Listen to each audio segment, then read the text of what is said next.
Night Dive Studios continues its mission to keep gaming history alive with the return of one of the most atmospheric first-person shooter franchises of the 90s.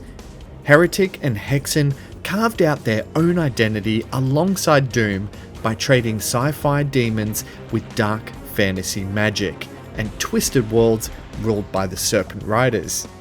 Decades later, I'm experiencing these games in a whole new way, both as a fan who once played them a long time ago, and as someone who's also kinda coming into them fresh with my memory loss. This new package not only restores the originals to its pristine form, but also adds brand new chapters built exclusively for this release, offering something for seasoned players and curious newcomers alike. What's it like? Wield your staff, grab your shield, and prepare to get medieval as we review Heretic and Hexen on Nintendo Switch.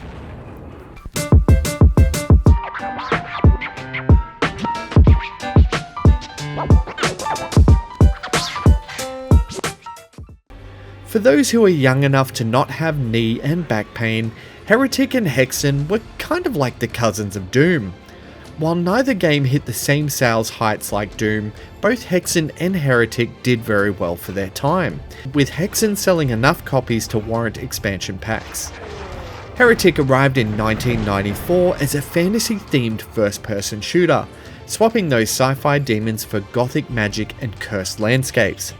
Playing as the elf hero Corvus, you take up enchanted weapons and mystical items to fight the first of the Serpent Riders. Its inventory system and the ability to look up and down made it stand out from most its contemporaries, and its fast-paced run-and-gun action gave it a clear, addictive rhythm. It followed Doom's formula very closely, having a very run-and-gun vibe while still searching for coloured keys to progress through the campaign. Hexen followed in 1995, but it had a much darker tone and a heavier emphasis on exploration. Set in the world of Kronos, it pits you against another Serpent Rider, Korax.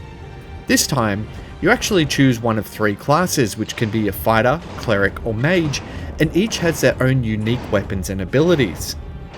Hexen's hub-based level structure and environmental puzzles slowed the pace down, but it did deepen the gameplay by encouraging backtracking and careful observation alongside combat. Hexen did feel like a huge shift in playstyle, more Eye of the Beholder than Doom. And that departure also gave Hexen its own identity. This remaster bundles both titles together in a huge slice of 90s dark fantasy shooter history. You get Heretic, Shadow of the Serpent Riders, Hexen, Beyond Heretic, and its expansion, Death Kings of the Dark Citadel, plus 2 all-new episodes created in collaboration with id Software veterans and Night Dive Studios. Across both games, there's a whopping 117 campaign maps and 120 deathmatch arenas, playable solo or in an online cross-platform and local split-screen deathmatch and co-op modes. Heretic immediately hooked me with its familiar Doom-like rhythm that's frantic, fluid, and endlessly satisfying. I spent most of my time sprinting through gothic corridors, blasting away without much pause, only occasionally getting turned around in the more maze-like maps. The combat has that classic 90s snap to it, and while I often forgot about the inventory system in the early levels, it became a lifeline in the later stages, where healing items were the difference between victory or reloading. Switching to Hexen was a real big shock to my system. Movement was still fast, but the flow of the gameplay changed completely. I started as a warrior, hacking through enemies with an axe, before upgrading to weapons like a hammer that hurled charged projectiles and a sword that spat green energy blast. I experimented with the spellcaster class for a while, which was fun in its own right, but ultimately I always came back to the raw power of the warrior. Hexen's structure is more about clever play than constant shooting, and it tripped me up early. Even on the first level, the bell tower puzzle left me scratching my head for about 10 minutes, until I realised this just isn't the game that's going to simply hand me the next fight. Both games carry that unapologetic 90s difficulty, and it helps make victory feel even more earned. Night Dive's addition of the modern map system, similar to what they implemented in Dark Forces and Doom 1 and 2, is a huge help. But make no mistake, these campaigns will not hold your hand. What's remarkable though is how Night Dive have preserved the core of each game, while adding these quality of life options that still make them accessible today. Speaking of Night Dive, their remaster work is immediately visible in sharper visuals, widescreen support, smooth performance, and a modernized control scheme that just feels natural on the Switch. Quality of life additions like quick-saved and refined HUD scaling make these once PC-only experiences much more approachable today. The real treasure though is the Raven Vault, and this extensive archive includes concept art, sprite sheets, early menu designs, and the original development documents from both Heretic and Hexen.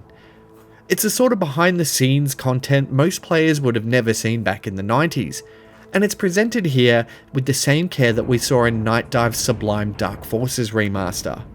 It's another massive win for game preservation, and work like this ensures that these classics are remembered for the artistry and the thought that went into making them.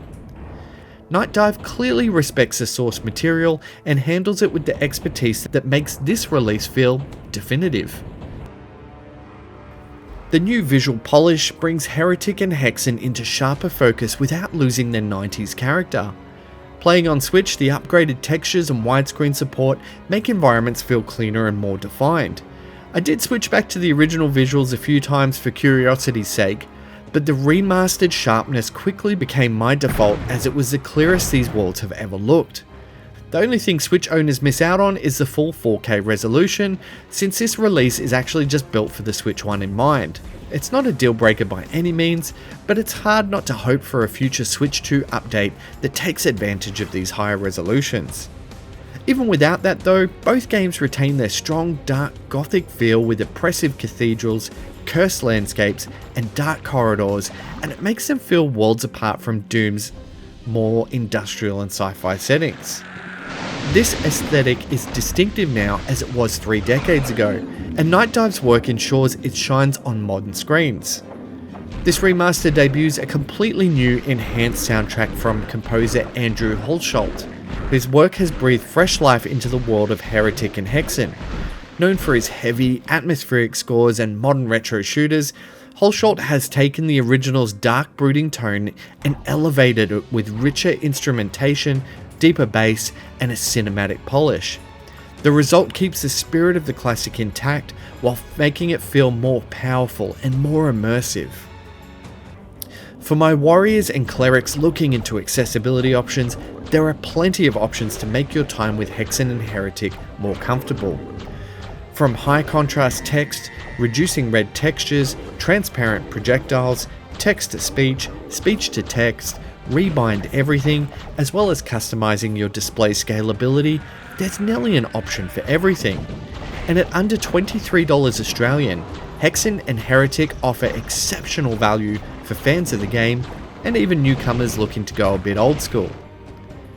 This is the complete and definitive package, lovingly put together in a way that only Night Dive Studios seems to know how. Heretic and Hexen on the Nintendo Switch is yet another superb effort in bringing some classic games to a new generation of gamers. So, what's it like? Heretic and Hexen is like Doom 1 and 2, crossed with a bit of Dungeons and Dragons. I award it a 92 out of 100. The Heretic and Hexen package on Switch is a what's it like certified exceptional game.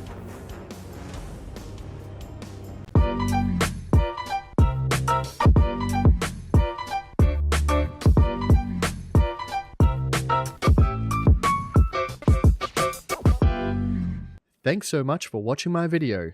If you liked it, the best way you can support What's It Like is by liking, subscribing, and sharing it with your friends. For more reviews, click on the thumbnails to the right, and for everything Nintendo, check out what'sitlike.com.au.